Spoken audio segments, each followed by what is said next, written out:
ಹುಲಿವೇಷ ಇನ್ನೊಂದ್ ತರ ತೋರಿಸ್ಬೇಕು, ಪ್ರೆಸೆಂಟ್ ಮಾಡಬೇಕು. ಅದು ಯಾವ ತರ ಮಾಡ್ಬೋದು ಅಂತ ಹೇಳಿ ಬರೀಲಿಕ್ಕೆ ಸ್ಟಾರ್ಟ್ ಮಾಡಿದೆ.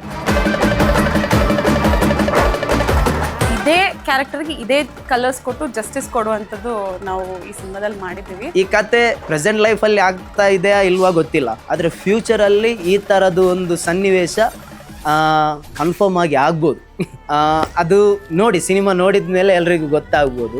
ಒಂದೊಂದು ಕ್ಯಾರೆಕ್ಟರ್ಗೂ ನಾವು ಏನು ಮ್ಯಾಚ್ ಆಗದೇ ಇರೋ ಥರ, ಬಿಕಾಸ್ ಒಂದೊಂದು ಕ್ಯಾರೆಕ್ಟರ್ಗೂ ಕಂಪ್ಲೀಟ್ ಡಿಫ್ರೆಂಟ್ ಪರ್ಸ್ಪೆಕ್ಟಿವ್ ಇರೋದ್ರಿಂದ ಎಲ್ಲೂ ಯಾವುದೇ ಥರ ನಮಗೆ ಇದನ್ನ ನಾವು ಎಲ್ಲೋ ನೋಡಿದ್ದೀವಿ ಅನ್ನೋ ಥರ ಇರಬಾರ್ದು ಅನ್ನೋದು ಮೈಂಡಲ್ಲಿ ಫಿಕ್ಸ್ ಆಗಿತ್ತು. ರಿಷಿ ಅಲ್ಲಿಂದ ಸ್ಟಾರ್ಟ್ ಆಯಿತು, ಆ ಕತೆ ಅವನಿಗೆ ಇಷ್ಟ ಆಯಿತು. ಇಷ್ಟ ಆಗಿ ಅವನು ಹೇಳ್ದ, ಮಚ್ಚ ನಾನು ರಿತ್ವಿಕ್ ಅಣ್ಣನ ಹತ್ರ ಮಾತಾಡ್ತೇನಂತ. ಅಲ್ಲಿಂದ ಸ್ವಲ್ಪ ದಿವಸ ಆದಮೇಲೆ ರಿತ್ವಿಕ್ ಅಣ್ಣಂದು ಕಾಲ್ ಬಂತು ನನಗೆ, ನಿಮ್ಮ ಕತೆ ಚೆನ್ನಾಗಿದೆ, ಸಿನಿಮಾ ಮಾಡುವ ಅಂತ. ಅಲ್ಲಿಂದ ಜರ್ನಿ ಸ್ಟಾರ್ಟ್ ಆಯಿತು ಸರ್. ಮಾನವಿ ಸಿಕ್ಕಿದ್ದು ಕಾರ್ತಿಕ್ ರೈ ಅಡ್ಯನಡ್ಕ ಅವರಿಂದ. ರಿಷಿನ್ ಪರಿಚಯ ಮಾಡಿಸಿದ್ರು. ಸ್ಕ್ರಿಪ್ಟ್ ಕೇಳಿ ತುಂಬಾನೇ ಖುಷಿ ಆಯಿತು, because is a very good narrator. ಕತೆ ಬರಿಬೇಕಾದ್ರೆ ಇಬ್ರಿಗೆ ಇರುತ್ತಲ್ಲ, ಮಚ್ಚ ಇದನ್ನ ನಾನು ಹಾಗೆ ಅನ್ಕೊಂಡಿದ್ದೆ, ಇಲ್ಲ ಮಚ್ಚ ಇದು ಹೀಗೆ ಆಗ್ಬೇಕಂತ. ಏನೋ ಒಂಥರ ಮನಸ್ತಾಪ ಆಗ್ತಾ, ಬಟ್ ಪ್ರಾಡಕ್ಟ್ ಉಂಟಲ್ವಾ, ಸೂಪರ್ ಬಂತು. ಆಮೇಲೆ ಈ ಸ್ಟೋರಿ ಬರೆದಿದ್ದು ಸುದಿ ಆರ್ಯನ್ ಅನ್ನೋದು. Is a very Young writer.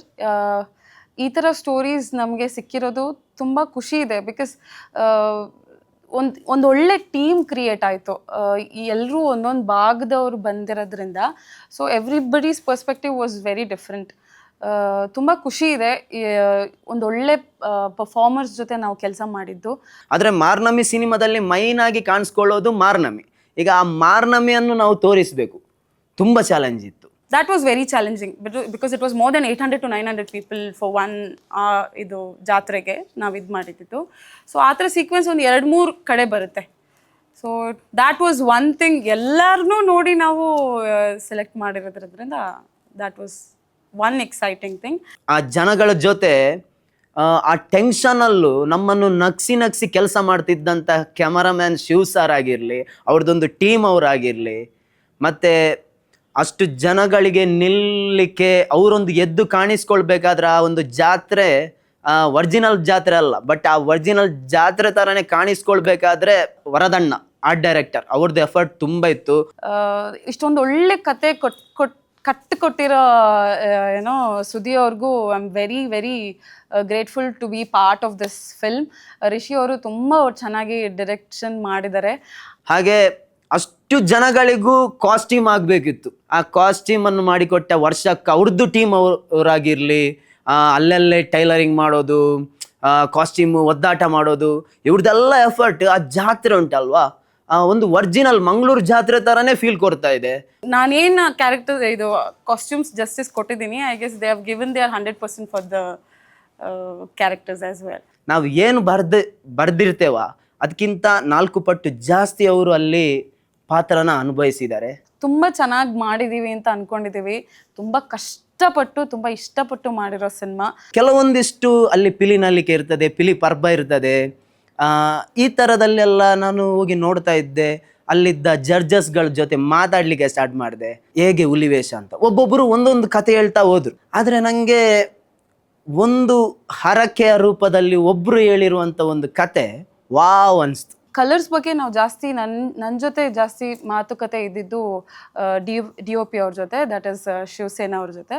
So ಇವರೆಲ್ಲ ದೊಡ್ಡ ಸಿನಿಮಾ ಮಾಡ್ಕೊಂಡು ಬಂದಿರೋದ್ರಿಂದ ನಮ್ಮ ಐಡಿಯಾಲಜಿ ಯಾವ ಥರ ಇವ್ರಿಗೆ, ಬಿಕಾಸ್ ಅವ್ರದ್ದೊಂದು ಐಡಿಯಾಲಜಿ ಬೇರೆ ಇರುತ್ತೆ. ಬಿಕಾಸ್ ಕಲರ್ಸಲ್ಲೇ ನಾವು ಮ್ಯಾಚ್ ಆಗಬೇಕು ಹೊರತು ಬೇರೆ ಬೇರೆ ರೀತಿಯ ಸಿನಿಮಾಸ್ ಆಗಿರೋದ್ರಿಂದ ಇದ್ರ ಬಗ್ಗೆ ಒಂದಷ್ಟು ಕಾನ್ವರ್ಸೇಷನ್ ನಡೀತಾನೆ ಇತ್ತು. ಸ್ಕ್ರಿಪ್ಟಿಗೆ ಯಾವ ಥರ ಬೇಕಿತ್ತು ನಾವು ಅದೇ ಥರ ನಾವು ಮಾಡ್ಕೊಂಡೇ ಬಂದ್ವಿ. ಆ ಚೇತು ಮಂಗಳೂರವನಾಗಿದ್ದ, ಬಟ್ ರಿತ್ವಿಕ್ ಅಣ್ಣನಿಗೆ ಮಂಗಳೂರು ಕನ್ನಡ ಭಾಷೆನೇ ಬರ್ತಾ ಇರಲಿಲ್ಲ. ಆದರೆ ಅವರು ಹಾಕಿದಂಥ ಎಫರ್ಟ್, ಮತ್ತು ಚೇತು ಎಂಬವ ಇಲ್ಲಿ ಹುಲಿವೇಷ ಹಾಕಬೇಕಿತ್ತು. ಹಾಗಾಗಿ ಅವರನ್ನು ನಾವು ಸ್ಕ್ರಿಪ್ಟಿದು ಆಫೀಸ್ ಸ್ಟಾರ್ಟ್ ಆದ ಕೂಡಲೇ ಮಂಗಳೂರಿಗೆ ಕರೆಸ್ಕೊಂಡೆವು. ಒಂದಷ್ಟು ಮೊಗವೀರ್ಸ್ ಏರಿಯಾಕ್ಕೆ ಅವರನ್ನು ನಾವು ಕರ್ಕೊಂಡು ಹೋದೆವು, ಮಾಸ್ಕ್ ಹಾಕಿ ಅಲ್ಲ. ಅಲ್ಲಿ ಅವರ ಒಂದು ಅನುಭವವನ್ನು ನಾವು ಮೊಗವೀರ್ಸ್ ಅವರ ಅನುಭವವನ್ನು ರಿತ್ವಿಕ್ ಅಣ್ಣನ ಜೊತೆ ಶೇರ್ ಮಾಡಿದೆವು. ಇದನ್ನೆಲ್ಲ ರಿತ್ವಿಕಣ್ಣ ಕ್ಯಾಚ್ ಮಾಡ್ತಾ ಹೋದ್ರು. Initially we all have a thought that serial actors ಹೇಗೆ ಏನು ಅನ್ನೋದು, ಬಟ್ ನಮಗೆ ಸ್ಕ್ರೀನ್ ಮೇಲೆ ನೋಡಿದಾಗಂತೂ ನಾನು ಚೈತ್ರ ಅದು ತುಂಬ ಮಾತಾಡ್ಕೊಂಡಿದ್ದೀವಿ. Such a wonderful actor he is. ಚೈತ್ರಕ್ಕ ಕೂಡ ಮಂಗಳೂರಿದು ಮಾರ್ಕೆಟ್ಗೆ ಬರ್ತಾ ಇದ್ರು. ಅಂದರೆ ಅಲ್ಲಿ ಅವ್ರದ್ದು ಲೈಫ್ ಸ್ಟೈಲ್ ಹೇಗೆ ಬೇಕು ಅಂತ ಅವರು ಎಲ್ಲ ರಿಸರ್ಚ್ ಮಾಡಿ ಅಲ್ಲಿ ಯಾರೋ ಒಂದು ವ್ಯಕ್ತಿಯನ್ನು ಗುರುತಿಸಿ ಆ ವ್ಯಕ್ತಿಯಾಗಿ ಅವರು ಬದಲಾಗ್ತಾ ಇದ್ರು. ಸೊ ನನಗೊಂದು ಕಂಫರ್ಟ್ ಝೋನ್ ಅವ್ರ ಜೊತೆ ಇತ್ತು, because she is one of the actor that ಇವಾಗ ಏನೇ ಇನ್ಪುಟ್ಸ್ ಕೊಟ್ಟರು ಕೂಡ ಶಿ ಲೈಕ್ ವರ್ಷ ಇಟ್ಸ್ ಯೋರ್ ಚಾಯ್ಸ್, ಇದು ಈ ಥರ ನಾನು ಮಾಡ್ಬೋದಾ, ನಿಮಗೆ ಇದು ಕಂಫರ್ಟಬಲ್ ಇದೆಯಾ ಅಂತ ಕೇಳಿದ್ರು ಕೂಡ ಇಲ್ಲ ಇದು ನಿನ್ನ ವಿಷನ್, ನಿನಗೆ ಏನು ಬೇಕು ಅದು ಕೊಡು, ನಾನು ಅದು ಹಾಕ್ತೀನಿ ಅನ್ನೋ ಥರನೇ ನನಗೆ ಅವರು ಕಂಫರ್ಟಬಲ್ ಮಾಡಿದ್ರು. So it was very nice working with all the characters. ಇಷ್ಟೆಲ್ಲ ಖರ್ಚಾಗಬೇಕಾದ್ರೆ ಪ್ರೊಡ್ಯೂಸರ್ ತುಂಬ ದೂರದಲ್ಲಿ ನಿಂತು ಖುಷಿ ಪಡ್ತಾ ಇದ್ರು. ಅವ್ರದ್ದು ಬರ್ತ್ಡೇ ಅನ್ನು ಕೂಡ ನಾವು ಆ ದಿನ ಆ ಜಾತ್ರೆಯಲ್ಲಿ ಎಲ್ಲರ ಜೊತೆ ಸೆಲೆಬ್ರೇಟ್ ಮಾಡ್ತಾ ಇದ್ದೆವು. ಯಾಕಂದ್ರೆ ಏನೇ ರಿಕ್ವೈರ್ಮೆಂಟ್ಸ್ ಇದ್ರು ಯಾವುದೋ ಒಂದು ಕ್ವೆಶನ್ ಕೇಳೋರು ಅನ್ಸುತ್ತೆ. I guess this person I don't think so ಏನೇ ಆದರೂ ಸಿನಿಮಾ ಚೆನ್ನಾಗಿ ಬರಲಿ, ನೀವು ಸಿನಿಮಾ ಚೆನ್ನಾಗಿ ಮಾಡಿ ಅಂತ ಅಷ್ಟೇ ಹೇಳ್ತಿದ್ರು ಹೊರತು ಏನೇ ಆದರೂ ಪರವಾಗಿಲ್ಲ ನಾನಿದ್ದೀನಿ ಬಟ್ ಸಿನಿಮಾ ಚೆನ್ನಾಗಿ ಮಾಡಿ ಅಂತ ಹೇಳೋರು. ಅವರನ್ನು ನಾನು ಪ್ರೀತಿಯಿಂದ ಅಕ್ಕ ಅಂತಲೇ ಕರೆಯೋದು. ಅಂದರೆ ಇಲ್ಲಿ ಎಲ್ಲರ ಬಾಂಡಿಂಗ್ ಆಗಿದೆ. ಆ ಬಾಂಡಿಂಗ್ ಇಂದ ಸಿನಿಮಾ ಶೂಟಲ್ಲಿ ಹಾಯಾಗಿ ಕೆಲಸ ಮಾಡ್ತಾ ಹೋದೆವು. ನಮಗೆ ಯಾವುದಕ್ಕೂ ನಮಗೆ ಕಷ್ಟ ಅಂತ ಅನ್ನಿಸ್ಲಿಲ್ಲ, ಬಿಕಾಸ್ ಒಂದು ಸಪೋರ್ಟಿವ್ ಪ್ರೊಡ್ಯೂಸರ್ ಇದ್ದರೆ ಐ ಗೆಸ್ ಎನಿ ಪರ್ಸನ್ ಎಂಥ ಸಣ್ಣ ಕನ್ಸಿಟ್ಕೊಂಡು ಬಂದರೂ ಈ ಥರ ಒಂದು ಸಪೋರ್ಟ್ ಮಾಡೋರು ಇದ್ದರೆ I guess it's really a blessing for Rishith and for us. ಹಾಗಾಗಿ ಮಾರ್ನಮಿ ಎಲ್ಲೋ ಒಂದು ಕಡೆ ನಾನು ಕೂತು ಅಂದ್ಕೊಂಡಿರೋ ಒಂದು ಕತೆ ಆದರೂ ಸಹ ಆ ಕತೆ ಇವತ್ತು ಪರದೆ ಮೇಲೆ ಬಂದು ನೀವೆಲ್ಲ ನೋಡ್ಬೇಕಂತ ಅಂದರೆ ಖಾಲಿ ಅಲ್ಲಿ ಬರೆದ್ರೆ ಸಾಕಾಗೋದಿಲ್ಲ, ಇಷ್ಟೆಲ್ಲ ಜನರ ಎಫರ್ಟ್ ಬೇಕು. So I guess everybody, any new filmmaker deserves a person like Nishant sir to support them. He is one of the main pillar for this film. ಹಾಗಾಗಿ ಫಸ್ಟ್ ಆಫ್ ಆಲ್ ಇವರಿಗೆಲ್ಲರಿಗೂ ಥ್ಯಾಂಕ್ಸ್ ಅಂತ ಹೇಳ್ತೇನೆ. ಈ ಡಿಪಾರ್ಟ್ಮೆಂಟಲ್ಲಿ ಎಲ್ಲರೂ ತುಂಬ ಚೆನ್ನಾಗಿ ಮಾಡಿದ್ದಾರೆ. Direction ಆಗಿರ್ಬೋದು, ಏನೋ screen play, story, visuals, DOP ಅವರು, and art, everything is done so nicely with lot of hard work. ಇವರೆಲ್ಲರ ಪ್ರಯತ್ನ ಇವತ್ತು ಈ ಸಿನಿಮಾ ಒಂದು ದೊಡ್ಡ ಮಟ್ಟಲ್ಲಿ ಬರ್ತಾ ಇದೆ. ಮೇಯ್ನಾಗಿ ನನ್ನ ಟೀಮ್ಗೂ ನಾನು ತುಂಬ ಥ್ಯಾಂಕ್ಸ್ ಹೇಳಬೇಕು, because they were a big support for me. ನಂಗೆ ಮೇಯ್ನ್ ಅಸಿಸ್ಟೆಂಟ್ ಆಗಿದ್ದಿದ್ದು ನಿತಿನ್ ಅವರು. Such a big support. I am happy. ಈ ಕೆಲಸ ನನ್ನ ಕೈ ಹಿಡಿದಿದೆ ಅನ್ನೋದು ತುಂಬ ಖುಷಿ ಇದೆ. ಇನ್ನಷ್ಟು ಕೆಲಸಗಳು ಮಾಡಬೇಕು, ಇನ್ನಷ್ಟು ಸ್ಟೋರಿ ಕೇಳಬೇಕು.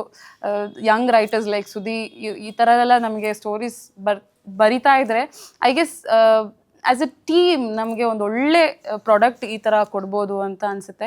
ಅದೊಂದು ಖುಷಿ ಇದೆ. ಆದರೆ ಈಗ ಸಿನಿಮಾ ನೋಡ್ಬೇಕಂತ ತುಂಬ ಕಾಯ್ತಾ ಇದ್ದೇನೆ. ಹಗಲು ರಾತ್ರಿ ನಾವು ನಿದ್ದೆ ಮಾಡಿದೀವೋ ಇಲ್ಲೋ ಏನೇ ಇದ್ರೂ ಕೂಡ, because they have given their 100%. ಅದನ್ನು ನಾವು ನೋಡ್ತಾ ಇದ್ವಿ. Everybody is very aged. ಅವ್ರು ಏನಲ್ಲ ಎಲ್ಲ ಯಂಗ್ಸ್ಟರ್ಸೇ. ಅವರು ಆ ಎನರ್ಜಿ ಇಡೀ ಟೀಮ್ಗೆ ತೀರಾ ನಮಗೆಲ್ಲ ಸಪೋರ್ಟಿವ್ ಆಗಿತ್ತು. ಎಲ್ಲ ಆಡಿಯನ್ಸ್ ಹೇಗೆ ಕಾಯ್ತಾ ಇದ್ದಾರ ಅವ್ರ ಥರನೇ ಅವ್ರ ಜೊತೆನೆ ಕೂತು ನಾನು ನೋಡಬೇಕು ಅಂತ ಅನ್ಕೊಂಡಿದ್ದೆ. ನನಗೂ ನನ್ನ ಕೆಲಸ ನೋಡಬೇಕು ಅಂತ ತುಂಬ ಆಸೆ ಇದೆ, ಹೇಗೆ ಬಂದಿದೆ ಏನು ಅನ್ನೋದು. ಮಾರ್ನಮಿ ಒಂದು ಕರಾವಳಿ ಭಾಗದ ಒಂದು ಮಣ್ಣಿನ ಕತೆ ಜೊತೆ ಕರಾವಳಿ ಭಾಗದ ಒಂದು ನಮ್ಮ ಸುತ್ತಮುತ್ತಲಿನ ಗಂಡು ಹೆಣ್ಣಿನ ಕತೆ. 1 ವರ್ಷ ಆಯಿತು ಈ ಸಿನಿಮಾ ನಾವು ಕೆಲಸ ಎಲ್ಲ ಮಾಡಿ ಕಷ್ಟಪಟ್ಟು ಇಷ್ಟಪಟ್ಟು ಮಾಡಿರೋ ಸಿನಿಮಾ, ದಟ್ ಇಸ್ ಮಾರ್ನಮಿ. ಈ ಸಿನಿಮಾವನ್ನು ನೋಡಿ ಆರೈಸಿ ಎಲ್ಲರೂ ಮದ್ದು ನೋಡಿ, ಬಿಕಾಸ್ ಮಾರ್ನಮಿ ಅನ್ನೋದು ಒಂದು ಸೆಲೆಬ್ರೇಷನ್. ಸೊ ನಾವೆಲ್ಲ ಒಟ್ಟಿಗೆ ಕೂತ್ಕೊಂಡು ಈ ಸೆಲೆಬ್ರೇಷನ್ನ ಮಾಡೋಣ ಅಂತ.